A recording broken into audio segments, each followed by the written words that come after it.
Good afternoon, everyone, and welcome to the May 2024 MBNA or MidBeach Neighborhood Association membership meeting. We want to thank you all that have joined us in person on April 10th. And again, to the Edition Hotel, our premier hotel member for this past year, who hosted and sponsored that meeting for all of us. I hope that I can speak on behalf of the membership that we had a wonderful evening. It was great to see the city support all of the elected officials that were able to join us, but more so just being able to connect with you all as our membership is continuing to grow. Today, we're going to do a quick roll call of our membership, walk through our treasurer's report, our membership and where we are with the numbers, some reminders. We'll do our welcomes for elected officials and special guests, and then we'll dive into a very robust agenda that we promise this meeting will end in 90 minutes and we'll be able to get through. So join me through your reactions. You can also place any comments in the chat, and let's begin. Let's call this meeting to order. Do I have our new vice president of MBNA for this next term and our continuing working group chair of the Beachwalk in Collins Avenue North, Alicia Casanova? Here. Thank you. Our new treasurer and continuing to be our beach and water quality working group chair and membership assistant or co-chair, Oscar Vasquez. I am here. Great. Good evening, everybody. Good evening, Oscar. Thank you for joining us. And our secretary and co-chair of the membership working group, Deborah Lake. She is not here. She excused herself. She'll try to come join in later. Okay, so absent.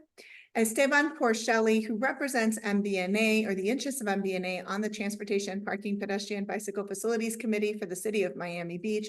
He is also a retired traffic engineer and co-chairs our working group for Indian Creek Drive. Esteban Porcelli, are you here? Yes. Hi, everybody. Thank you, Esteban, for being with us.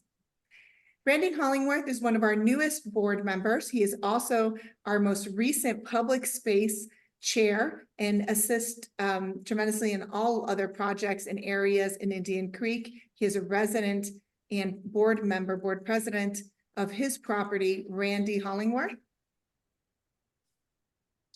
Unmute. Unmute, Randy. I never do that. I'm sorry. Thank you. Good evening, everyone. Thank you for being with us, Randy. And Jose Flores, our the Edition Hotel representative. Jose? I'm here. Good afternoon, everybody. Thank you for being with us. And I believe that those are all the members that we have at this moment. And we have 2 open board seats. We have a hotel seat and a condominium seat. If you represent your property and are interested in serving in this leadership role, we encourage you to get involved in our working groups. We have many working groups that are open, lots of opportunities to be engaged. You'll hear updates from them today, and we welcome you to participate in a working group, or if you've already been part of MBNA for some time and would like to serve as a board of director member, please send your letter of intent with the letter from your board of directors nominating you to serve on that board for the executive board's consideration. So thank you all for being with us today. Before we go to the treasurer report and an update on the members, I want to take a moment to welcome our elected officials.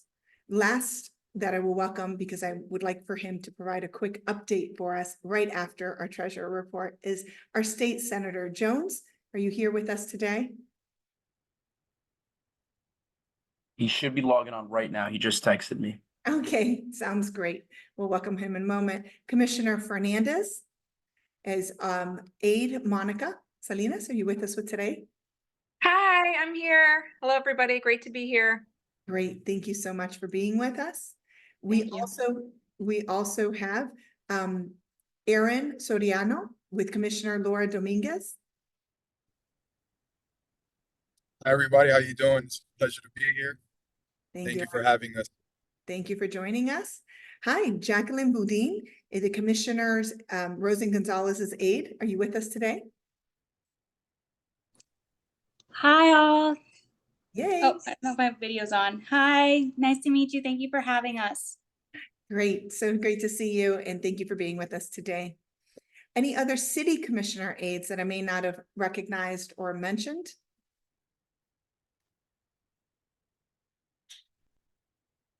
Okay. And from the county commission, we have Danny Reyes representing Eileen Higgins, District 5. Danny? Hi, folks. Can I just make a quick announcement to a workshop that I think is very important to you all? Yes, Okay, and great. add it to the chat, also the information, and we have today 2 agenda items for the commissioner that we'd like to share with you later, but share with us now, and if you can also add it to the chat. Yes. So on Tuesday, May 28th, we will have a condo recertification workshop. So we're gonna have someone from the city of Miami Beach to give a basic overview of the recertification process. We will also have someone from our public housing and community development department going over the special condo assessment loan program. That's up to $50,000 for people who qualify towards their special assessment. And then we're also going to have someone talking about the community registry, which is required by all condo associations in Miami-Dade County. Thank you so much. And I don't know, Danny, if you knew, but MBNA was going to host a legal condo workshop for all board of director members of our members. And we had already invested in securing the space and the food and the sponsors for May 29th. So the day after this workshop. So let's connect offline and see if that's still worth the resources for MBNA, because it sounds like the county may be providing this workshop. So this is in person or is this virtual? This is in person. This is a little different. I think what yours is more like legal and the legal responsibility of condo board members. This is more for like, so people can ask the building officials if stuff about recertification and also about the loan program and the community registry. So it's a little different, but we can definitely connect online and see if we can host it together or whatnot. Sounds great. In maybe we could have some of your folks at ours if ours is a little different. I don't know. We'll see what the angles are, but we just want to make sure all of our MBNA members have the opportunities. I think the condominium members are certainly feeling the pressure to ensure that they're meeting the requirements, and anyone interested in serving on a board of directors. I've never served on a condominium board of directors, but it just sounds very daunting and during these times. So giving folks security and just support as they serve in these volunteer positions. So thank you for that. Now that was our county aid commissioner, but I'm going to go back to our city because I saw Luis's name earlier, and then it disappeared from my screen. So I apologize, but Luis Atencio is here on behalf of Commissioner Magazine. Luis? Yeah, hi everyone. How you doing? Here on behalf of Joe Magazine, and also want to give a shout out to Danny Reyes. He actually helped us out with something yesterday and today. He's also an amazing aide. Happy to be here. Okay, if there's anything anybody needs, please channel it through us. I'll put my information in the chat. And thank you for having us here. Thank you so much, Luis. And we do have a few items that may be of interest to Commissioner Magazine as we're looking for additional leadership support on some of the items. So please stay tuned and reach out to us directly. So Awesome. Before we go to Senator Jones, that we are so excited that he will be with us today for a few minutes. I want to do a quick treasurer report, please. Okay, thank you, Anna Marie. And for those of you that don't know me, my name's Oscar Vasquez. I recently took over the role of the treasurer for MBNA. I do also chair the Beach and Water Quality Working Group. And I just want to give everybody a brief update. I am still getting my feet wet on this new role, but we do have $6,643.45 in our checking account. We do have everything transferred over from from Justin, so we're in a good position to keep everything moving on the treasurer's side of the house. Today, we did mail in our articles or our corporation update to the state, which is probably the largest expense we've had all year, which was $61.25. That's already posted in our account. In the last month, we've had $41.68 of expenses, which are just recurring expenses we get every month for Google and Intuit and our QuickBooks account. On the larger income side of the house, we've had 18 of the member properties. We invoiced 63 properties for their annual dues, and 18 have paid. Appreciate those properties that have come up with the payments quickly. We do have quite a few that are still outstanding, and we'll be sending reminders out. Unfortunately, we do have some work to do on our membership records, so it's likely an issue of the person that pays the bills not getting the invoice or the bill. So if any properties that are on today's call that maybe have not gotten that information to the right people, we did send out a request for updates to our membership records that'll hopefully help us in getting the right person the billing information. But everything is good on the financial front, and appreciate everybody's support in helping us keep MBNA afloat so we can continue to do the things that matter most, and that is advocating for our member properties. Thank you. Thank you so much, Oscar. And what I've seen is an increase in uptick of activity and participation. I think that's going to be a main focus for us this coming year. We have a real tall order of everything we'd like to accomplish, and without the support of all our members, that it will be much more difficult to be able to accomplish those goals. Senator Jones, State Senator Jones, during the past legislative session, we know that you were hard at work. We really appreciated your monthly newsletter. For those of you that are not receiving Senator Jones's newsletter, please sign up for them. Their aide is also on the meeting and can add their contact information to the chat.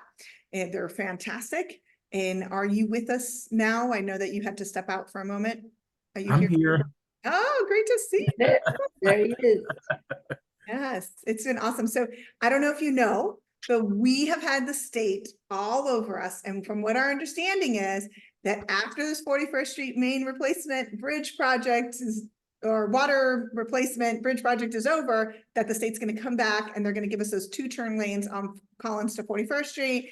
And they'll be wrapping up the Collins project from 25th to 44th. So we have lots of construction going on throughout the beach. We have construction off of Alton that also backs into MidBeach and makes it difficult for us to kind of get around. And aside from all of that, we have issues that impact the state with tourism and sargassum, and we're just excited that you're here and able to chat with us. The condominium legal aspect that the state has been pushing will also be impacting MidBeach, as well as the more recent legislation that was signed and will go into effect in January about individuals experiencing homelessness in public areas. So share with us a little bit of where you're at and any update you'd like to give us or any insights to those items. I appreciate it, and thank you so much for giving the prelude to what I know has been daunting for all of you in MidBeach. And I want to start off by just telling you all how much of a pleasure it has been and it is to represent you in Tallahassee. And I'll be very frank and honest, this is my first legislative session where I've had the opportunity to represent a very large condominium community, and I have become not an expert, but I have learned fairly quickly what's needed to be able to give surface knowledge of a lot of these things. But I do want to give you foreknowledge that in the next couple of months that our team is working with the state to bring the department down to do a town hall, a condominium town hall along with Senator Bradley, Senator Pizzo, myself, and Senator Vicky Lopez, to be able to answer some of those extensive questions that many people from my district and also from Senator Ileana Garcia's district and some other large condominium districts that they have had when it comes to condos. I will start at the top and just I want to acknowledge my amazing team, who I always say that I think that they are the senators and they are my bosses, but they really truly keep me on task and make sure that that you all receive the information that's needed, and so you can remain informed. Kai, who is our chief of staff, and Patricia, who is our legislative aide, and we are about to, and Janice, who does all the scheduling. You all probably remember Marina. Marina has been in our office for almost 7 years. But Marina did resign a month ago because Marina is going back to school. And so I couldn't fault her for that. But let me tell you all, we miss her deeply. But I hope you all could just bear with us for just maybe for a week or two as we reorganize our office and get everyone back to work, and we'll ensure that the time frame in which we're answering emails and things will speed back up. So I do want you to know that. I also want to let you know that I am spending the next couple of months meeting with city managers and managers of all the city managers, and mayors of all the cities that I represent, just to ask of the needs that they may have during this time frame where we won't go back to Tallahassee until March.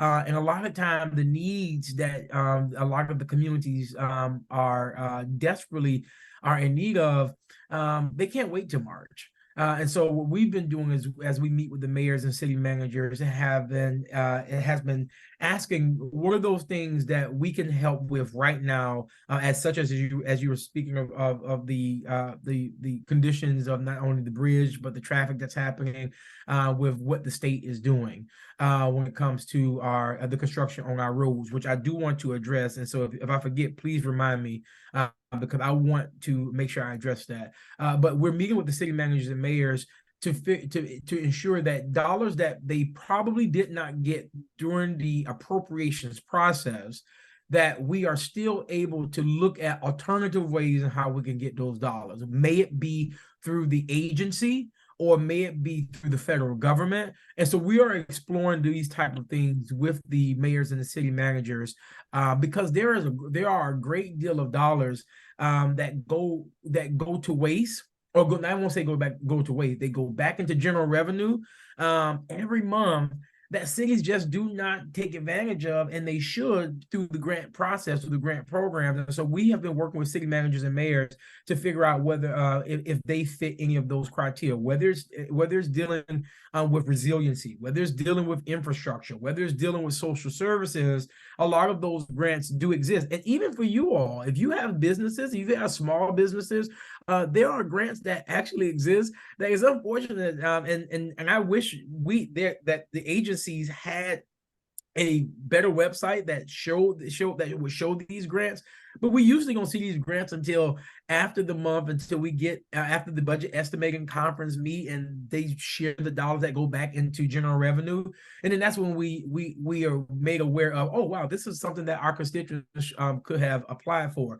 So please don't ever feel that you are bothering me or bothering my office when you want to ask for things that exist. We are more than happy to do the research with you, to explore with you, and what those things may just look like. I'm going to go over a few bills, and then I'm going to open it up so we can dialogue for a few minutes. I don't want to hog all the time.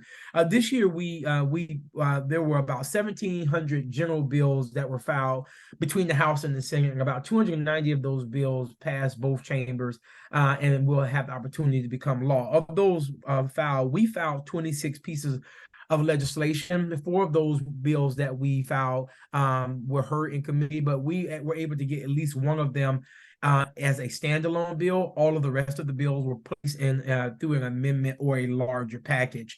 One of the bills that we are very happy that we supported was Senate Bill 858, which was a specialty license plate for Recycle Florida and for the boating capital of the world. This bill, in which we passed, specifically the boating capital of the world, it increases the awareness of maritime employment opportunities for students and for adults. And so the dollars that are received from these specialty tags, will be able to fund maritime workforce instruction and training for across the state. This actually came from a constituent from Miami Beach, who asked us to put the bill for. The legislature liked it, and they even put money behind it to be able to support education and being able to train in the maritime industry. So we're very excited about that bill. And for the Recycle Florida plate, it basically funded efforts to increase public awareness about the importance of recycling and increase the resources conservation about environmental stewardship, not just within our communities, but also within our schools, because a lot of our young people, they just do not know the benefits and the benefits of recycling, excuse me. And we want to place this back into our classroom. And so this would place funding into our education through the Department of Education, which they will match those dollars to allow for presentations and things to go into our schools to be able to teach children about the importance of recycling. One of the bills that you all just, we wish we would get it across the finish line, and this was something that my Republican colleagues and my Democratic colleagues that we saw in a very strong bipartisan manner. That was Senate Bill 106 that I could not get across the finish line because we got held up in the House. Again, that's Senate Bill 106, which was the acceptance of cash payments by businesses.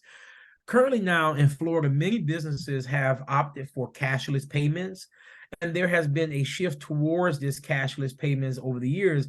Yeah, but what I have been saying is that we should not leave people who are not there just yet behind. There's a large senior population. There's a large population of individuals who do not have credit cards, and this impacts those individuals and their families who may not have electronic means of making those payments. And it's also in our area, just tourists sometimes. Yeah, exactly. Their credit cards may not be working. They might want to work, purchase things in our hotels or in our restaurants, and we don't want to turn them away because because businesses are. You're absolutely correct, and that's the reason why we put Senate Bill 106 put it forth. It got held up in the House.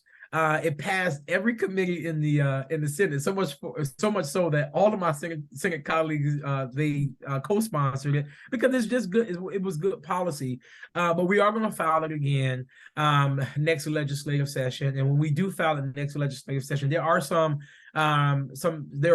businesses that did ask for an exemption, and some of those businesses included like parking garages, some gyms did ask for an exemption. And so we're going to allow those exemptions because we did place those exemptions into place in the original legislation, but we'll do it again once that time come around. During the appropriations process, we passed a $117 billion budget. But I want you all to remember this. Last year, we had a great deal of money within the appropriations process. You know why? Because we had the American Rescue dollars. This year we're gonna have American Rescue dollars. So therefore, we didn't have a large revenue stream as we had in the past 3 years.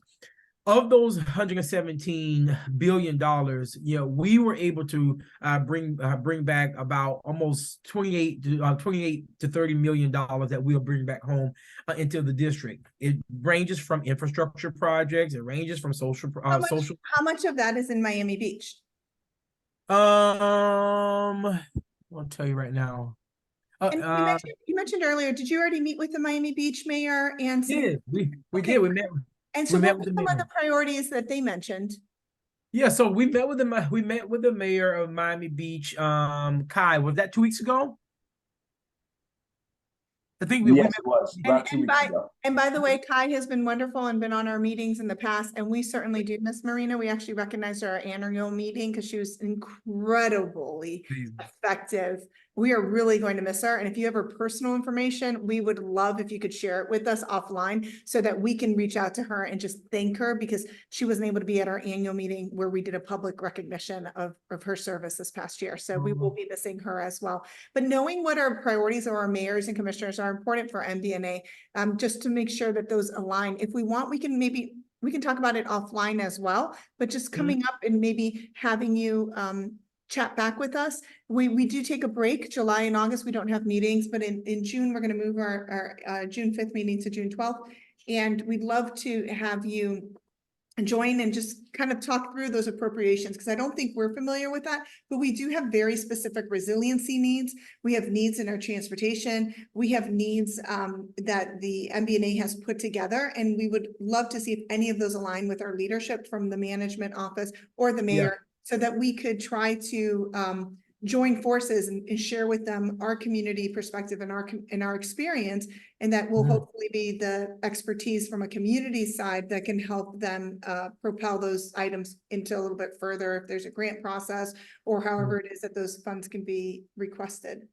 Yeah, and I think that's a great idea. I'm all for meeting and us getting together.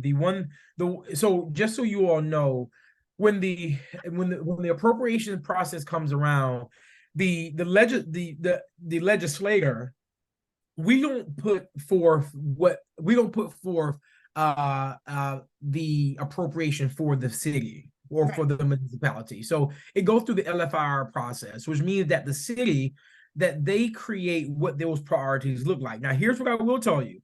This does give us the opportunity, the time frame that we have between now and before we go back to Tallahassee in March. But I wouldn't wait till March, just like I told the mayor, that I'm suggesting that me as your representative, as your senator, I'm asking all of my cities that we meet during the summer, so we can get those priorities, and so we can know what that looks like. But by the time November comes around, before we go into organizational session, which is the week after the November 5th election, and that's when everyone gets sworn in. Because truth be told, that's when all the appropriations start working during that time. We agree. We just sent a message to Kai, hoping that we can meet maybe over the next few weeks. We'd like to have these priorities so that we can report back to our membership on June 12th, because we take a break and don't come back until the first week in September. And we'd like to be able to report back the great work that we've been able to do in collaboration with you and our city leadership to secure some of those and meet some of the needs in MidBeach. Since MBNA was developed in 2017,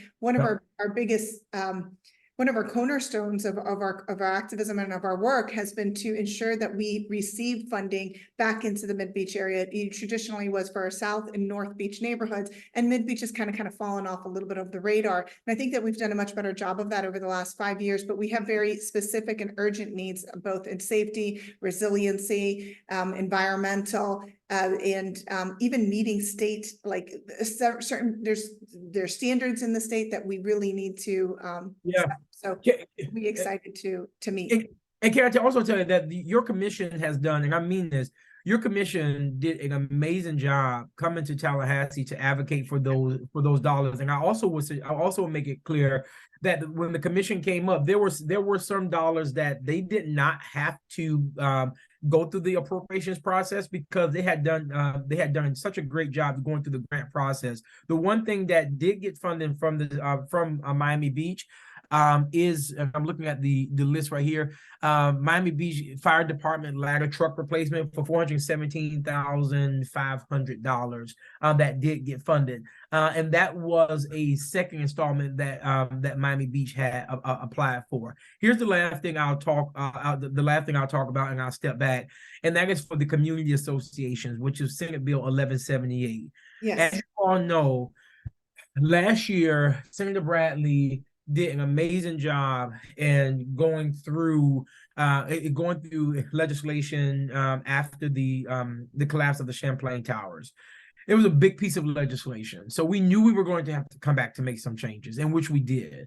So in Senate Bill 1178, where Senator Bradley and Representative Lopez, this was it truly was a comprehensive piece of legislation where they wanted to strengthen the oversight and the management of community associations to begin moving in a step in the right direction. Some of the things that that bill did was enhance the enforcement of DBPR, although I will say that there are still some concerns that I have with DBPR because DBPR is slow to respond because of the amount of FTEs that they do not have. And I'm not going to say that they do have, that they do not have. But DBPR is now mandated to basically refer cases of suspected fraud, theft, or embezzlement to the law enforcement. The bill also gave access to records. So previously, associations that had 150 units or more, they were required to maintain a website for owners to access all official records, but this has been lowered to associations with 25 units or more. The bill also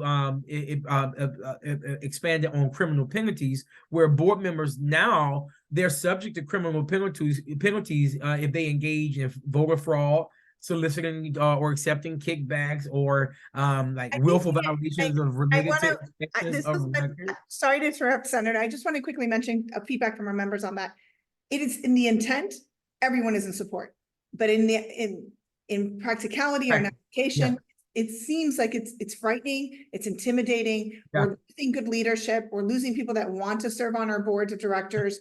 Condominiums are really just being strapped and feeling like this is an additional. So there's going to be an adjustment period. I think that once we go through these next set of trainings, and I'm glad to hear that you're going to be collaborating with Senator Pizzo and Senator Bradley and others to be able to bring some of those workshops. And the county has the one on the 28th, and MBNA has the one that Michael Gongora and others will be leading to help our board members and our membership better understand what's going on, from recertification to boards to the 1178 bill. So all of this is good, but I do think that there is some kind of anxiety and worry around that. Commissioner Kristen Rosen-Gonzalez has joined us, and she wanted to jump into the conversation to make a comment.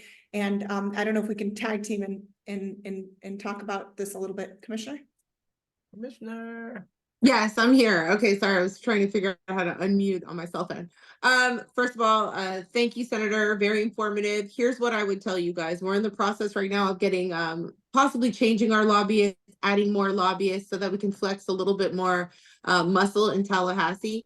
One thing that I think the MBNA could do is come up with a very specific list of legislative priorities, something that you're seeing in your associations that you think needs to be changed. We know for a fact that the reserve laws are killing a lot of condominiums, the residents. So, if you guys come up with something innovative and it presented to Senator Jones or Senator Garcia, or two senators, they will take it into account. Last year, Senator Garcia was like, I kept asking for, different appropriations, and, you guys weren't coming up with anything. So if you see something in your neighborhood that you think could be added right now, I know that we're working on the Beachwalk. We need to make sure that that's on our legislative priorities.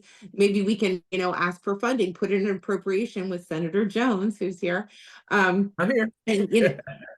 And ask for that, because we're trying to get a parallel Beachwalk. I think that's very important to the MBNA, and we might be able to get funding for that. But we have to apply on time. Last time we presented some funding requests, we were past the deadline at that point. So, and we also lost Marcia Montserrat, who was our legislative liaison.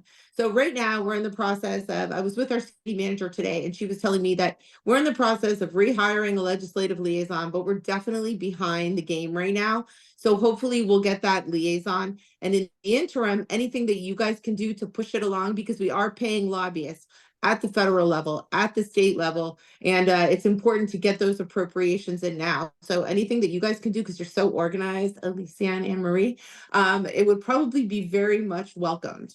Sure, I think that we'll have those before September. So we do take a break and working groups start hard in July and August. And so I think in our working groups, and as we kind of wrap up this year, so we do our annual meetings in April, we set up the strategic tone in May. We have one last meeting to kind of seal the deal in June to make sure that we know what direction we're going in for this next year. And then we'll try to get you those priorities as soon as possible. And thank you, Commissioner Rosen-Gonzalez, because we know that you also went up to the state. And we would love for Senator Garcia to join us. We've never had the opportunity of welcoming Senator Garcia at an MBNA meeting. We have made requests. We did have an aide at one point attend one or two meetings, but we just haven't been able to establish that relationship, and we're not sure why.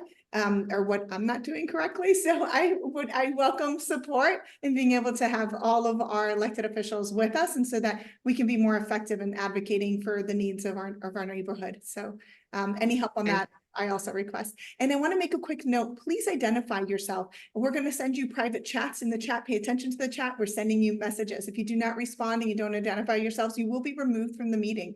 And then hopefully you're not removed and not able to join back. But do identify yourselves. You can't put initials. You got to put a name. You have to put a property or a city or your position. It's just for safety. We've had, just making sure that these meetings are open to everybody. Everybody is welcome, but we do want everyone to be identified. And we do take screenshots. So if your full name is there, we count you, and this is like a roll, and then we publish the screenshots on our website. So thank you, Alicia. Senator Jones, I can't be just so glad that you were able to join us. I know you had a hard stop at 6:30, and you've already been so generous with your time. Are there any final thoughts before we wrap up and move on to the rest of our agenda? No, and listen, I was going to open it up to see if you all had anything, but if not, we can definitely do a round table. You all let me know. We can do it in the morning or evening. I'll bring wine or whatever you want, so we can have a robust conversation. You all tell me what that looks like. I'm into it. Yeah, so the MidBeachers would like cafecito, wine, champagne. Say less. You asked, So I think that is fair. I would feel awkward closing this item without opening it up to at least our Please members. do. Go ahead. Absolutely. Yeah. Anybody from our membership that would like to ask any questions, beginning with our board of directors at MBNA? Hearing none from our board of directors, anyone from our general membership? If you're shy, you don't want to speak up, you're always welcome to put it in the chat. You can also send it to us privately and we'll go ahead and represent you. Or communicate it. Ooh, nailed it. I think you're right. Yeah, I think you did nail it. We do have some very specific follow-ups, so we'll make sure we get to that. Thanks so much, Senator, for being with us today. Bye. thank you, Senator. Good to see you. You too. Okay, and our next agenda, so in our chat, we did put a draft agenda, and it is a tall order. We want to thank the Department of Public Works and the Department of Transportation for making the first few days of the 41st Street main water line bridge repair on Arthur Godfrey and 41st and Collins so horrific that we flooded you with text messages, emails, and suggestions that now it's down to one lane, and it's still a nightmare, but it feels like such a pleasure because it is so much better than it was when you all first started the MOT.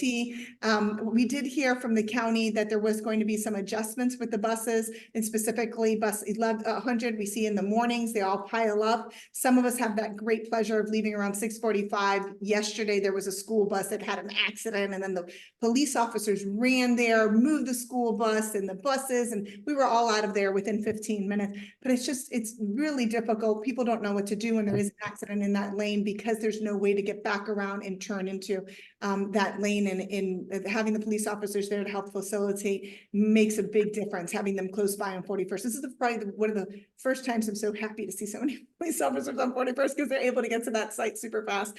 That project, I'm going to open it up to questions. I do want to remind everyone that this project will continue until September, and afterwards we're expecting Florida Department of Transportation to set up a similar MOT. And although it may change, it may look a little bit different from here to then, this is something that we are going to have to bear for the next year or so. So I do want to open it up to questions for this item before I close it. So everything is posted on the website. Everything we get from the city regarding the project, updates on the different phases, timelines, any changes, which there have been, that's all posted on the midbeach.net, and it's under the Collins North projects, Collins North 41st to 63rd. That's our working group, and everything is updated there regularly. So we try to put it out for you on the website. So make sure you log on.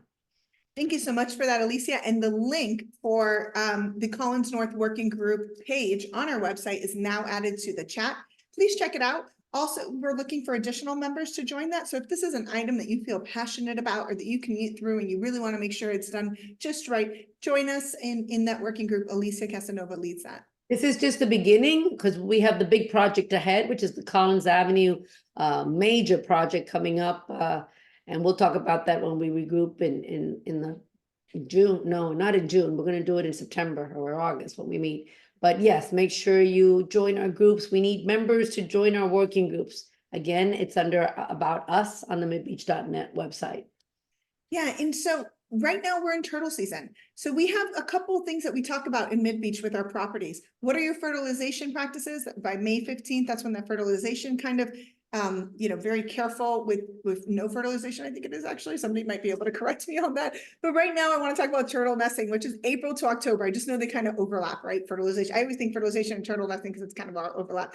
But our properties, even lights far into the properties from our clubhouses, the hotels, sometimes in your areas where you're having entertainment, that lighting disorients these sea turtles and it impacts them being able to get into the ocean and go back into the ocean when they get out of their little eggs, and they look so cute in there walking everywhere. So we went out, Commissioner Suarez had the environmental department or resiliency officer, communications, public works and code out there until 11 p.m. surveying the MidBeach area. And they only got up to 53rd. And I know that the last 7 blocks, so it's going to go actually past our area, past 63rd, but the last few blocks of that inventory will be completed within the next week. And within 2 weeks, we will have a full inventory of our area. But when we were out there with them, because MBNA joined them, we looked at our properties because we're like, oh, all of our properties are compliant, and they're actually not. And there are state standards, and those are going to be coming down. If you have a 40-year recertification and you're doing your standards, there's some conflict. So there's 3 main messages we want to share. Here on our website, you'll see more information. I placed it in the chat, but you want to make sure your lights that around your light fixtures have like a little dome that makes the lights go down. They just can't, the light can't shine out. And the amber lights are what are preferred for April to October, stocking up on those or putting a film as a short-term fix during this period, and then having a budget in the future to be able to change those and have those in and out, swapped in and out from October to December, and how they face out.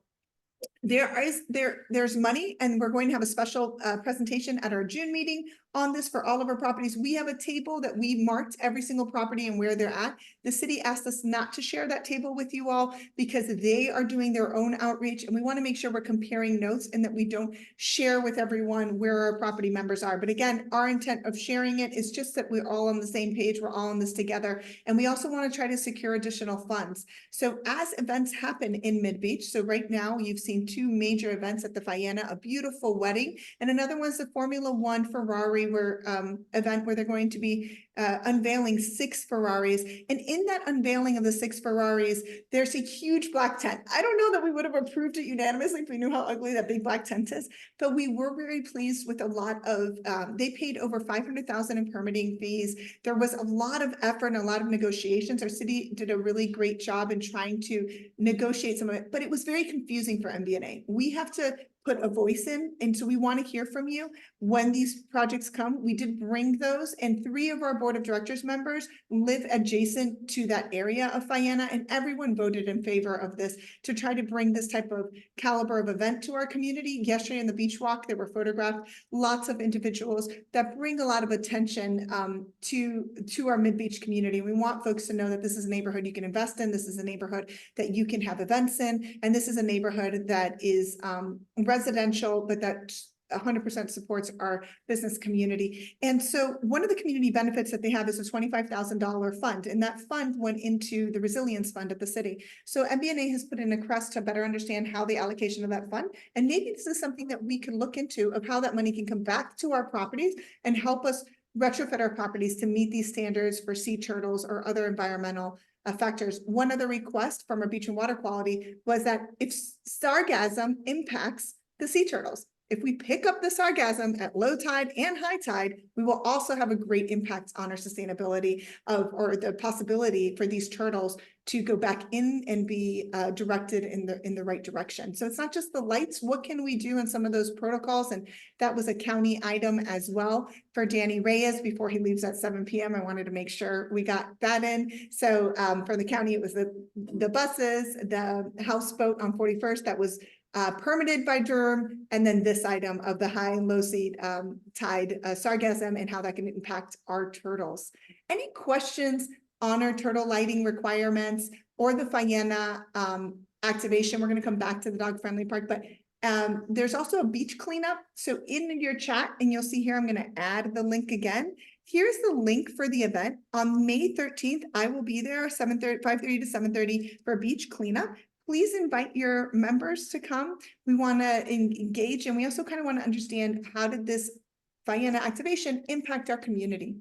There's another community benefit. If you live in the vicinity of FAENA, this is not for everybody in MidBeach, but if you live in the vicinity of FAENA, you are also offered a discount to access their chairs, their lounge chairs, their restaurant, the pool area, and you can utilize it because the beach adjacent to it. Now, the beach where this is activated on is in front of two non-use properties, the Shrubs and the Aman and the parking lot. It's a small parking lot.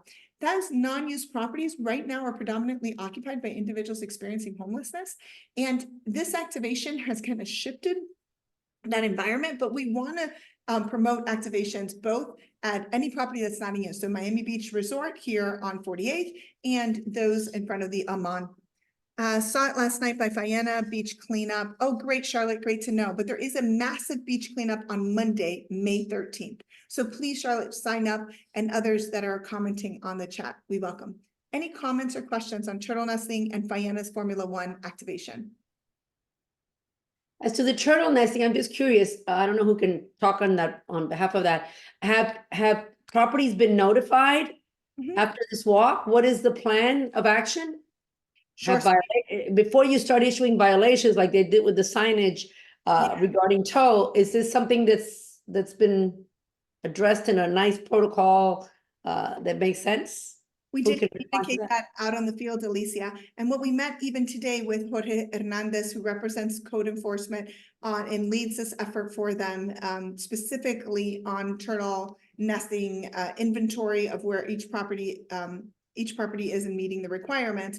They are reaching out, and that's why we're holding off on sending out our table or reaching out to our members, because we want to see their inventory. We want to see their spreadsheet. Apparently there's been progress on every single property, but we do want to see what that progress is before MBNA gets further involved. From what they reported earlier today from our meeting with them, is that they have been in contact with those properties up to 50, 58, 57. Yeah. Okay. I have a question. My name is Joel Lazaric. I represent Mason Grande, and we are in the process of 50-year recertification, and we are trying to see if we can get a bulk price replacing windows and doors. My question is, because we are receiving many different opinions regarding the glass, turtle glass that faces the beach east, and we also have apartments that don't face the beach, but from their apartments they face like an angle the beach, like southeast, northeast, or yeah, those are the sides. What's the requirement that we can find out? What's the requirements for turtle glass? For the journalisting, is there anyone from the city that is on that can help clarify what kind of windows or coverings from those properties that face the ocean or an angle hit the ocean, where there is a preference to that would also comply with turtle nesting lighting? I do not have this information on me, but I'm happy to follow up with the correct person that might. I'm not sure if anyone else on the call that's with the city might have that answer, but I'll put my information in the chat, and then feel free to reach out to me and I'll connect you with the right person. Thank you so much. Thank you, Gabriela. And we can also, so we have a chat that we just, and if you're not on our chat for our member chat, we do have a chat. If anybody's interested, place your name in our chat here, and we'll add you to our member chat. A lot of folks are going through these recertifications, and there is just kind of a collective knowledge. So questions that they ask on the chats are like, who manages your buildings? What do you do with your vendors? What do you do with laundry? So questions on windows and lighting or door or any kind of aspects that you're upgrading on, there are members within MBNA that have probably gone through that process recently, and that we can share notes and discuss that amongst our members. So if there's a member that would like to share that information or place their information in the chat, then we'll follow up with them. Thank you. Okay, so moving on to our next items for today. We wanted to discuss, and did anybody have an issue with the FAENA Formula 1 project? Because we heard that the city, we met with permitting, and I think that the issue with the special events permitting is that we want to ensure that properties that are not in use in MBNA, which we don't like, we want all our properties to be in use. We don't understand why permitting is taking so long, or people are spending years sitting on the projects and not activating them. We want them all to be in use, but those that are not, that's the beach area that probably should be prioritized for these types of events. And any money that's paid in permits, our beach walks should be pristine. All of our assets should be top notch. MBNA should have security cameras, which we've been asking for 4 years, from 47th to 63rd. There's no excuse if these activations are spending 500,000, et cetera, on these, what is the cost? Like, where does that money go? Our parking lots are deserts. They don't have any shade. They don't look good. They're, so why do we have our assets looking so subpar if we're having these activations that are paying enormous amounts of fees in permitting, and the money that they pay in community benefits, it's our community that should benefit, and the money should come back into our community. And so we would love to see commissioners, and we'd love to see our leadership take a more systemic approach to better understanding the allocation of that funding and being able to come back and support. Remember that your area where you live is more than nearly 1/3 of all taxes for food and beverage here in our city. So I do think we would like to see more of that money coming back into our community. The 36th Street Dog Friendly Park is that same area, which is why this agenda item is so close to it. We're very proud, Ray Malenti, from one of the non-use owners of one of the non-use properties that's next to the 36th Street parking lot, has paid for a landscape architect to design this park. It was reviewed yesterday by the executive board of MBNA and is not ready to be released to all the members because the executive board had a lot of comments on it. We do want it to be a bit more dog friendly-ish and a little more aligned with the artistic feel, although it's a beautiful, gorgeous park of what you're proposing right now. But if it's going to be dog friendly, there are a few other uses that we needed or amenities that need to be upgraded. Randy Hollingworth, as the chair of our public space committee, anything else along that item that you wanted to mention?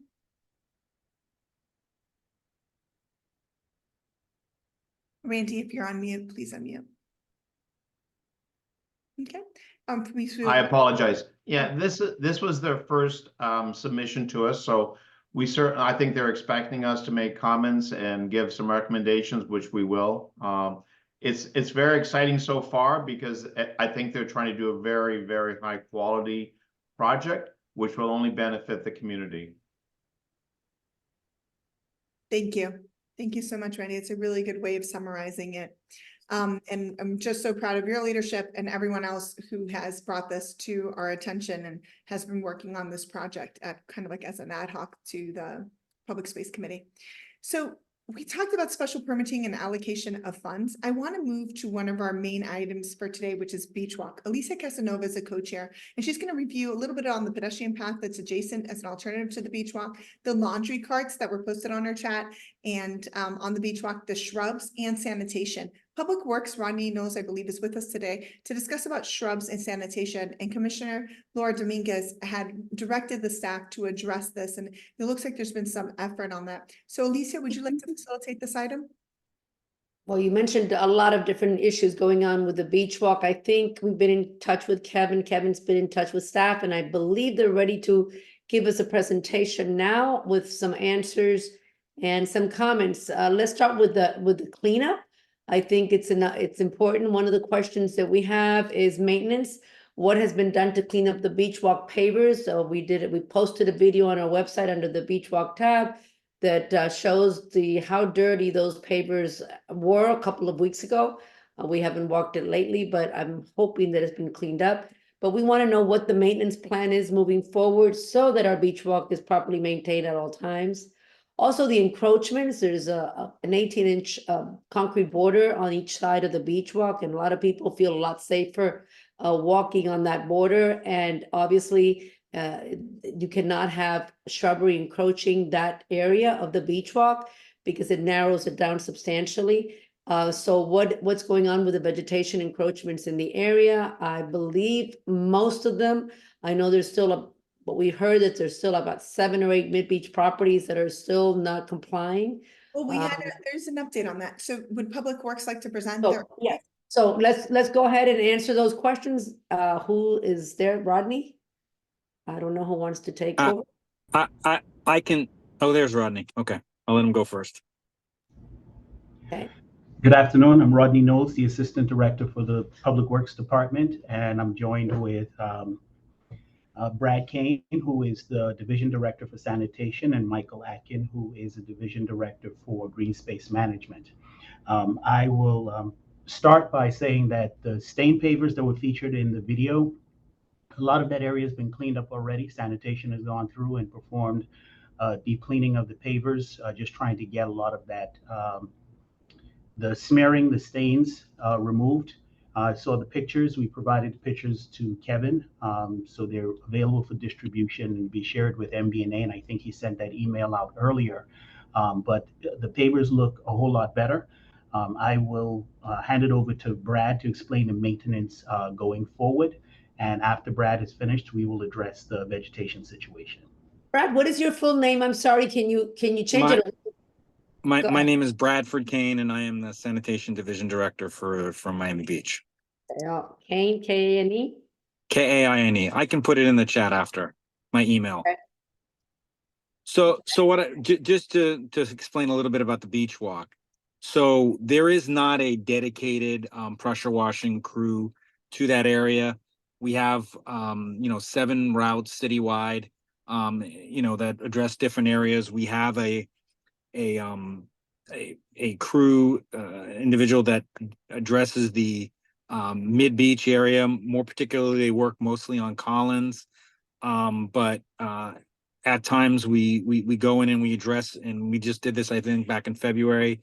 The 41st Street corridor was done, and we also did, I believe, the large bridge on 47th Street as well.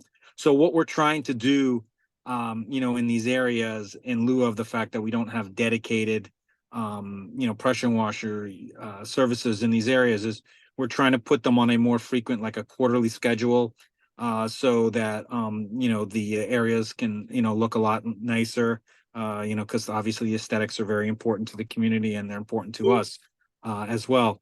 We do have general services that we provide in MidBeach. We have a 41st Street crew that's there 5 days a week. Street sweeping is done throughout that area 7 days a week.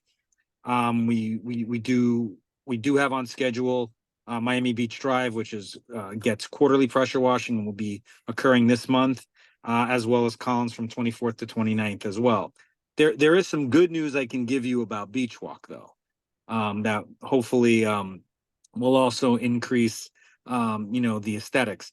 We're going to start a little operation where we're going to take a little bobcat, because these are very tight areas to work in. So we have to be really careful with what type of equipment we take up there. So we are going to be starting a little crew of a bobcat with a small pressure washing unit attached that's going to be able to start addressing light coffee stains and spills that happen in that area.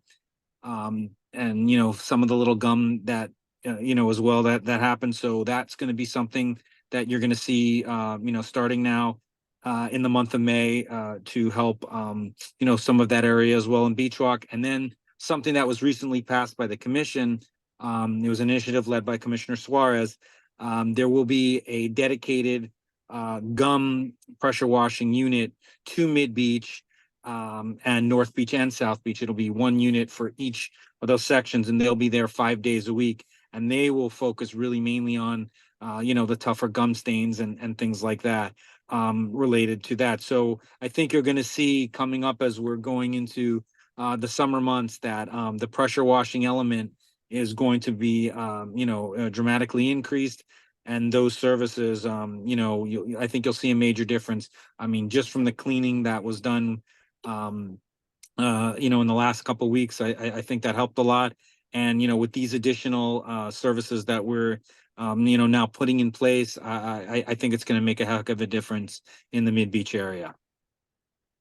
I hope so. Thank you so much. When you said little gum, there's thousands and thousands of pieces of gum. So I'm glad a unit is just dedicated to that. There will be, absolutely. That equipment has been ordered.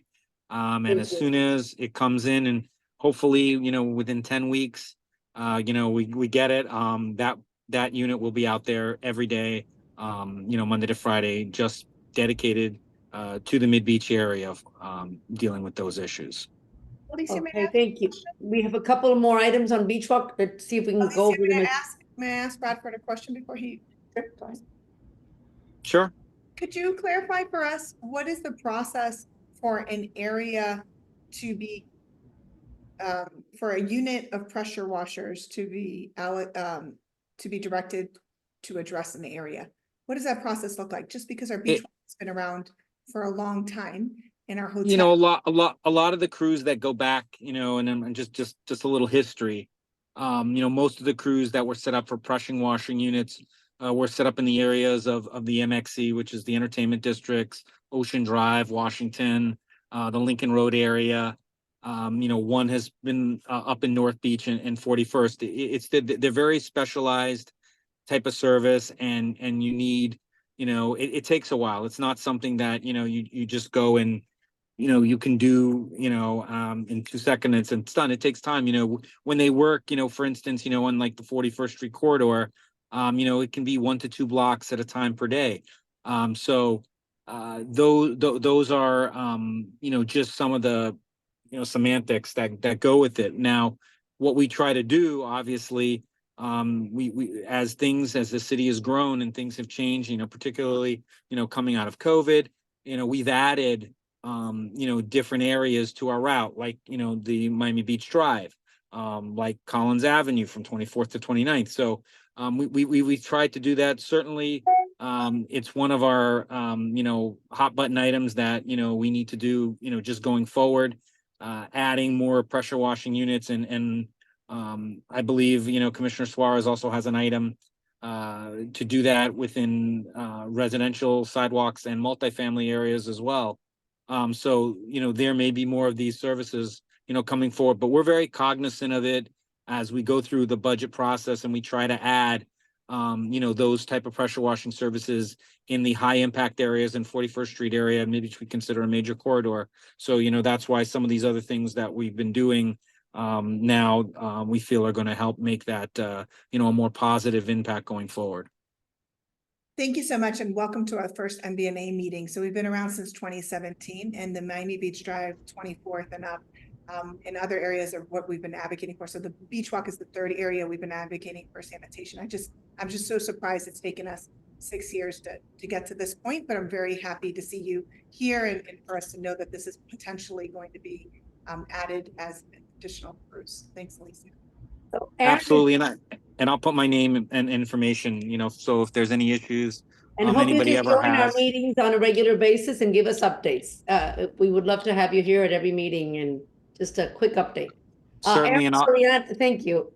Aaron Certainly. Soriano is here from Commissioner Dominguez's office, and one of the items, and I think KRG is still on. No, I don't see her. Anyway, is the pedestrian path on the beach walk, which is an alternative for those that don't feel safe on the beach walk with the number of bicycles.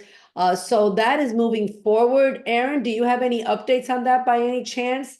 I know that Commissioner Dominguez is working on that one, and also on the signage. We have not seen any new signage installed, or the line delineator in the center line, but I know that right now we are in the process of hopefully being able to overcome all the obstacles and challenges ahead with creating that beach pedestrian path. Any updates? And so far, for right now, there's been a couple just meetings been going on. They're moving in that direction to get that done. I can update you guys with some exact information by tomorrow and send it out to the committee so you guys. But just know, Vice Mayor Dominguez is working on that, and they're taking steps moving forward with that. Please send us an email, and we will be glad to post it on the website as soon as possible. The Thank you. The final thing, because I know we still have a few agenda items, but Anna Maria is going through them quickly. These laundry carts on the beach walk, did anybody follow through on that? I hope that was just an isolated incident. Any No, comments on that? they're happening all throughout our hotel members, I think. Yeah. We have 3 hotel members that had several of them today. But it's not. Code? Yes, good evening, everyone. Manny Villar with the Code Compliance Department. Yes, we received the information last week and we began to work on that right away. Obviously, they are not allowed to store their carts on the beach walk or public property unless it's specifically their beachfront concession area where they're managing.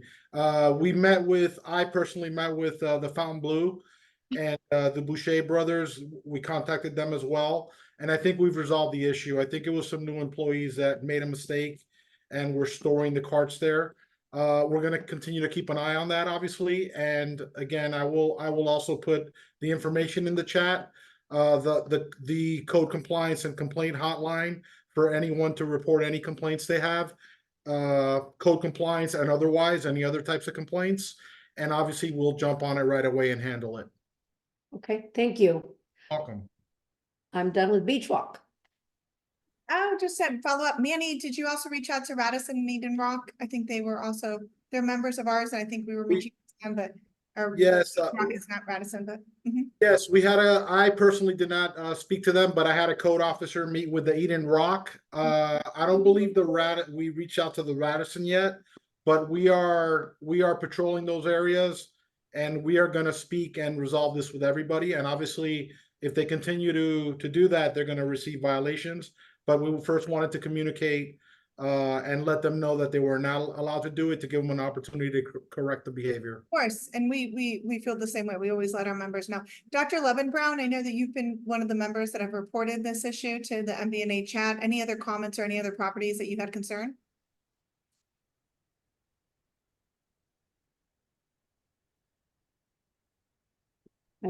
If so, you can jump in. Alicia, I know Rodney Knowles was on earlier. I think he was going to talk about shrubs and updates on shrubs. I think there was some changes to the W and to other properties within the area. Yes, can you update us on that as well? We talked about it a little bit, but if you want to update as far as where we are with that, as far as notices and warnings and violations, and are they responding well to you? Sure. We've collaborated well. City staff went through the corridor and did an assessment of the properties that had encroachments onto the beach walk. And we count anything that has passed the most western edge of the gray concrete band as an encroachment. We've worked with code compliance, shared those properties with them, and they are now working with the property owners in order to get the vegetation in compliance. There's one property that has been a holdout. We've seen signs on site that they've attempted some trimming, but it looks like the trimming they're doing is a staged trimming over time in order to gradually reduce the hedge, which at this point, I think the hedge has been growing out of bounds for too long. So what staff did was they intervened and they started to perform the trimming themselves. And what resulted from that was what we call a hard cut. So we went to the back of the concrete band and started cutting the hedge at the back of the W. And the result is, of course, when you do a hard cut, is you end up with a lot of stems because a good portion of the foliage is removed because it was done so drastically.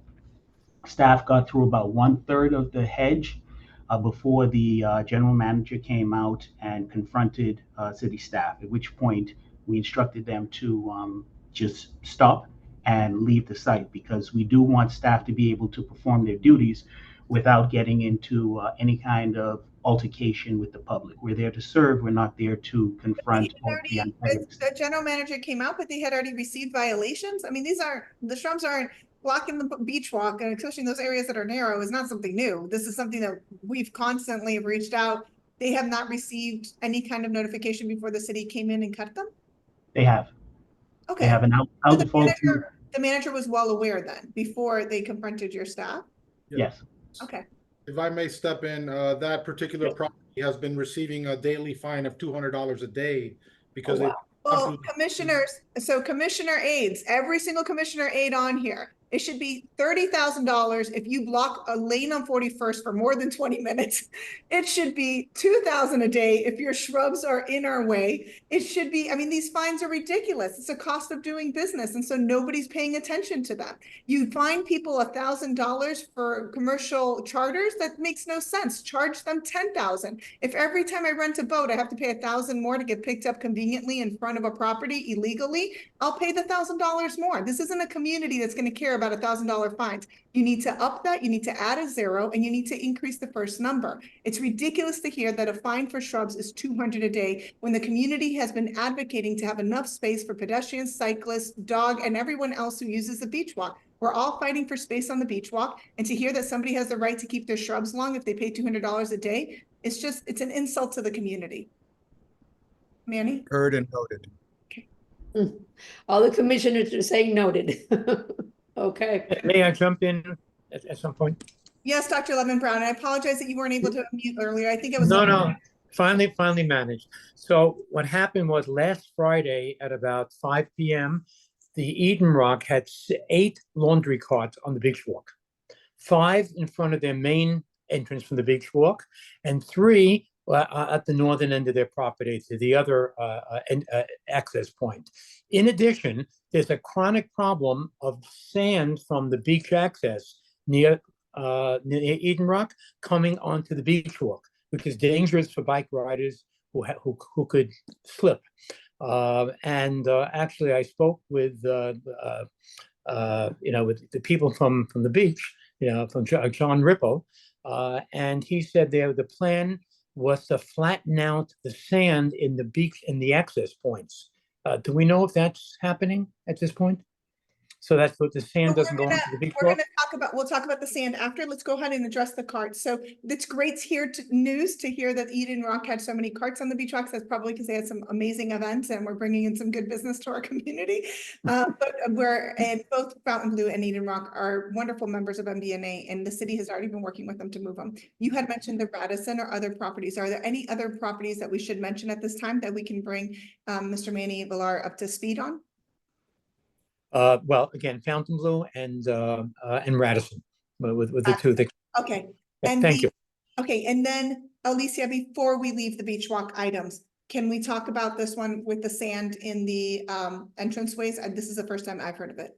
You know that I have heard of, I've seen it and I've noticed that, and there's some areas that are really, absolutely, Dr. Levin Brown, I agree, and we'll start dealing with that one. That's a new beach walk issue that we have to add on, and we'll take pictures in our next walk, and let's see who's supposed to clean that. I mean, it should be the city, but it's also these properties that are dragging furniture, dragging things out there, and they drag the sand as they go into the exits. So that's something we need to look at. Alicia, I apologize to do this because I know I get very annoyed when others do this exact same thing I'm about to do to all of you. But I was on the beach walk a couple of nights ago walking, and it's in the middle of the rush hour of everybody being on there. So just like we can't have city cars on 41st Street blocking like Public Works was the other day before 10 a.m., we cannot have city trucks watering the dunes in the middle of rush hour on our beach walk. It was like 6:30 in the afternoon. It was packed. This last week was a holiday week for many of our residents here in the MidBeach community. And there was this enormous truck with a gentleman holding a hose, which I have videos and pictures of, out of his window. It was said Miami Beach on it. I don't know if it was a contractor or not, but it had City of Miami Beach on it. They're hosing out and hosing down our dunes while you have everybody like squeezing together, trying to imagine down the beach walk, trying to get past this truck in the middle of a rush hour. Do not work on it. You know what? Go out there in the middle of the day when it's 12 o'clock or 1 o'clock, when nobody else wants to walk in the sun, and sit in your car with air conditioning and hose the dunes. Don't do it in the middle of the rush hours when there's all these people. That's how accidents are going to happen. The cyclist comes out behind it and you can see it. All of those people on the, what are those called? The skates? What are they called? The wheel, what are they called? The skates with the lines. Rollerblades. Thank you, Deborah. So and I see Deborah out on the beach walk all the time in the afternoons. But the rollerblades were going around the truck, and I thought to myself, this is a nightmare. They're not going to see each other. Someone's going to crash into each other. We're trying to prevent accidents. We're doing all this effort to create an alternative beach, and then the city comes in and puts a huge truck in the middle of the beach walk during rush hour. I mean, common sense. That was really bad. But I do have videos and pictures. We haven't put them up on the website yet. I apologize. I know we shouldn't share things that we haven't already shared with everybody else, but I did want to mention it. And by the way, going back, the Eden Rock used to have a mat, wasn't a Moby mat, but some type of mat, and it prevented the sand from coming onto the beach walk. Ever since that mat was gone, probably about 2 weeks ago, all of a sudden all the sand is coming down. So hopefully they could get a new mat or something's up. We There can was so much- remember Yeah, it. there and was- check them. Yeah, there was so much sand on Easter Sunday. It looked like someone took multiple bags of sand and dumped it in the middle of the beach walk. Terrible. Okay. Well, let's take pictures. Everybody that's on this call, pictures and videos speak 1,000 words, and that's the best way to communicate. And the city just, what Anne-Marie said makes sense. Let's use common sense. We know it's not too common, but let's use common sense so that just like the same thing, cleaning sargassum, you know, when the tide is high. When the tide is high, you can't clean the sargassum. That's another issue, obviously. But this is kind of a similar scenario where we have to look at the timeframes of when things should get done. So that makes sense. We did see, however, that they are doing some plantings and some cleaning up next to the beach walk, and there are, you know, a lot of things that are happening, and we appreciate that. It's not all negative. We like to celebrate the good also. But let's make sure that it's safe and that this amenity is maintained as beautiful as it should be, because it is our #1 amenity in this city, and that is our beach walk. We're very proud of it. So Thank you so much, Alicia. We're going to move on to our other items. And because Alicia always wants us to end on a positive note, I'm not going to speak about the next item because it wasn't so positive. I'm going to skip it and go to a real positive one. Thank you, Commissioner Suarez, not only for your effort with the turtle nesting in our community, but for really leading the charge and hearing the voice of MBNA that has been speaking for over 5 years about the charters in our community. The legislation, we're hoping the hotels will still have the amenities for charters, but that the illegal charters will stop and that we'll be able to have less commercial activity along our waterways, and there will be less bridge openings interrupting the community. There's still additional legislation coming out, so this item is going to continue to stay on our agenda because we weren't aware that the last legislation was going to have such an impact on some of our private marinas, so we do want to kind of keep up on top of it. The Indian Creek Drive, the pedestrian pathway, as you all know, when MBNA started advocating for this, probably around 2017, 2018, or into 2019, just before COVID, there was only 4 blocks built out in that pathway, and it was more of like a nature walk. Originally it was called the Greenway, and then it became like a nature or pathway. I don't know, the name has changed, but regardless, we don't really have a preference for the name. What we have a preference for is a continuous walkway from 24th to 41st.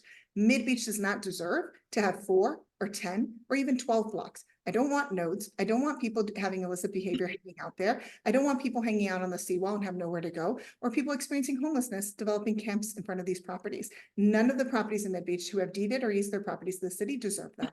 And so Commissioner Fernandez and Monica Salinas had come out with us. They did a great site visit, and we identified some pinch points. And so there are some areas, like I think 2 areas where there's properties that need to be purchased or some kind of thing. And then there's a small little area about 100 feet or so that needs a little boardwalk that comes out, jets into the water, and comes back in so that we can connect our community. This is a tall order. I met with Commissioner Bott earlier today, and she told me, Anna Marie, it's not that tall. I'm co-sponsoring it, and I don't think you're going to get any resistance on this. And so I was really happy to hear that, but we do need support, and I hadn't heard that from leadership before. So I'm really just so happy and to think that MidBeach is going to get what they deserve, which is a continuous path and something that doesn't block our water views, because nobody lives in MidBeach to not see the water, right? Like if you live on the Indian Creek side or Collins, don't block our water view. That's why we pay what we pay, and that's why we live where we live.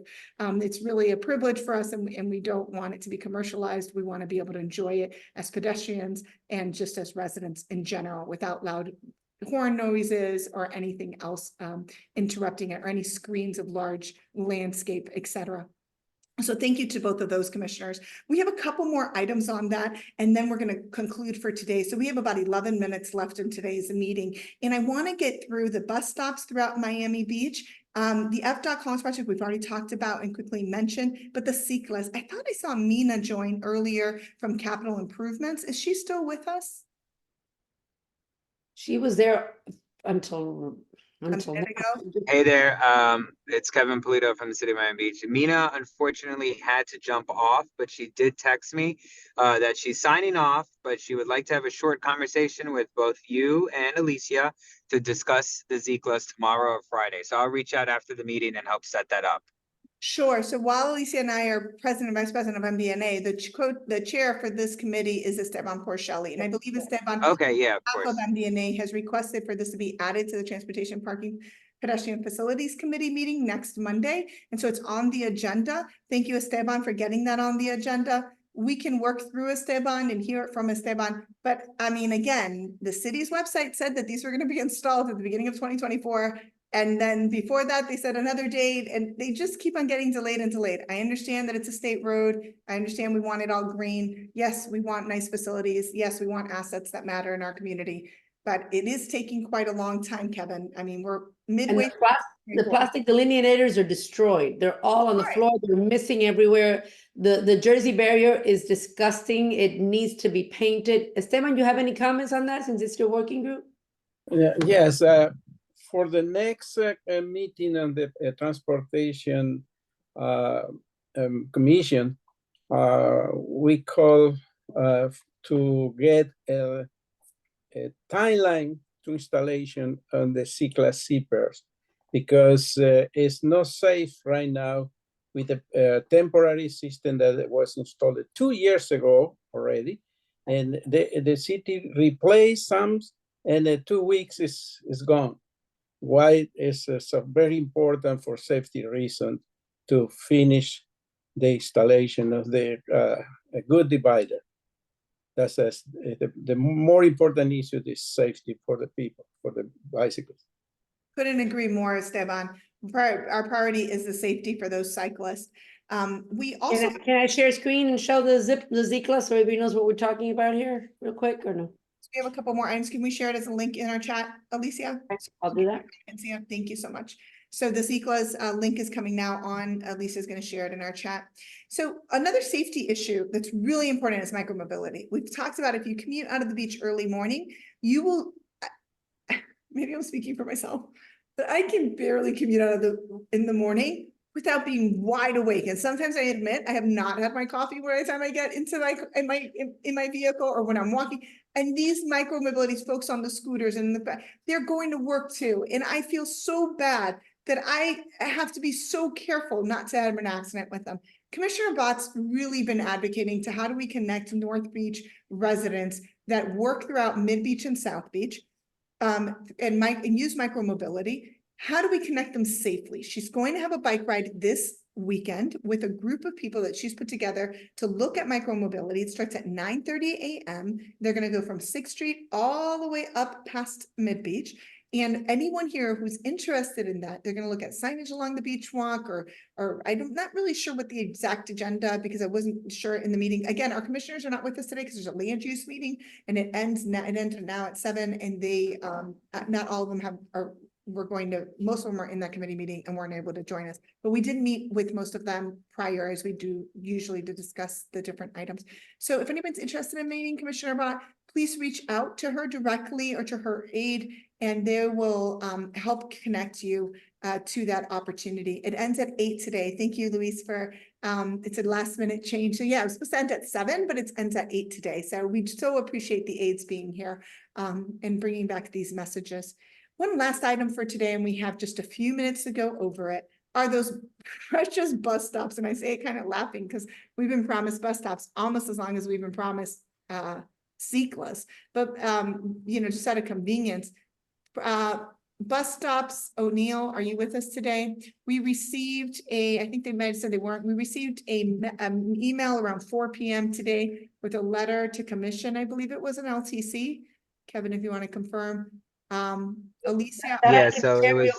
Yeah, so the renderings are in our chat.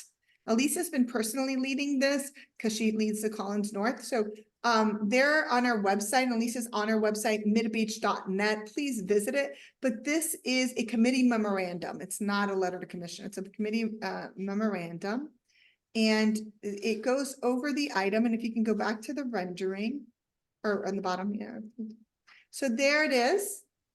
Check it out. let us know what you think. And we can go back and provide feedback. So all the information is basically here. My feedback, and I've said this at several meetings, they haven't changed anything from our last meeting. We're waiting to see the prototype installed. Obviously, let's be fair and let's look at that. But I believe that this roof is going up, which is inviting the rain to come in.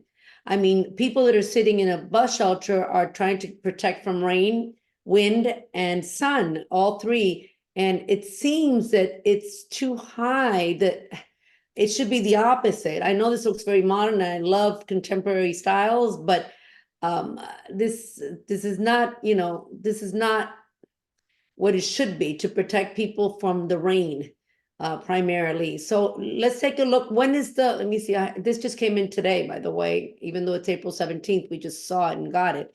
So when is the first prototype being installed and where? Who has that information? Do we know when and where?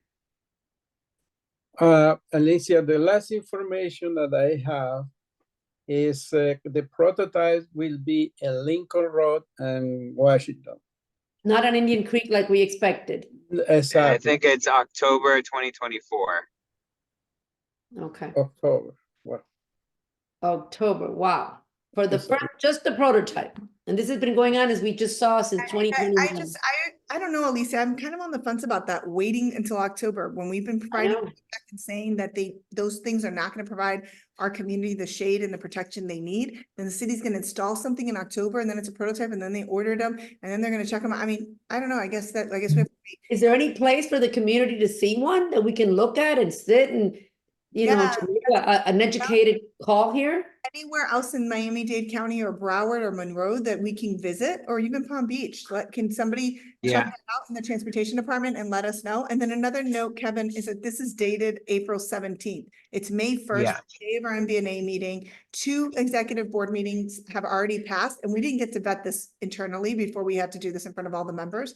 So ideally, as soon as these go out, please request for the departments to forward them to us. Will do.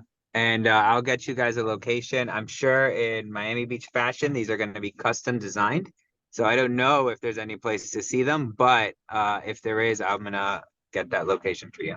Fair enough. There is no other community as amazing and as edgy as ours. We have the police officers with us today. Officer Hazy, who we recognize. We hope you're doing really well. We missed you at our annual meeting, but we do get to see you often in our community. And we have a sergeant on with us today, I believe, and possibly representing captain and others. I'm pretty horrible at the titles in the police department, but if the police would like to report or share anything with us before we end our meeting today. Sergeant Resende here. As far as I run the Marine Patrol unit for Miami Beach, and I believe you pretty much summed up everything that's in the works with the charter boats for the area there. My guys continue to patrol the area, and we cite as we can with the, you know, it's most of the charter boats are federally cited and regulated. So we normally we go after them for the noise, the speed, and other safety violations. So we normally try to focus in the evening hours there because of the noises and stuff. And from what I've been told from other residents, it seems to be helping somewhat. Unfortunately, we only work till about 11 o'clock at night, so we don't have the 3, 4 o'clock in the morning, the occasional loud boat that we do get. But we're working on growing the unit, so we will definitely eventually have units working later into the evening. Great. Thank you so much for that update. And I don't know if you heard earlier, but we did mention to Danny Reyes that because the houseboat and the marina close to 41st have been already permitted by the county DERM, that we made a request understanding what was the criteria used to provide those permits because of the negative impacts they're having on the community. And it just seems to be in conflict with some of the work that you just mentioned you're doing with violations. Are you only in charge of the violations of the marinas? Or are you also in charge of violations that are the signage, only violations on the water of the marina, or also the signage for the marina?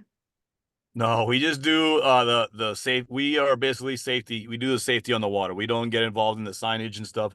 That's only between the city, the state, and the federal partners that regulate the signage and stuff like that. We just do the boating stops and safety violations, manatee protection type stuff.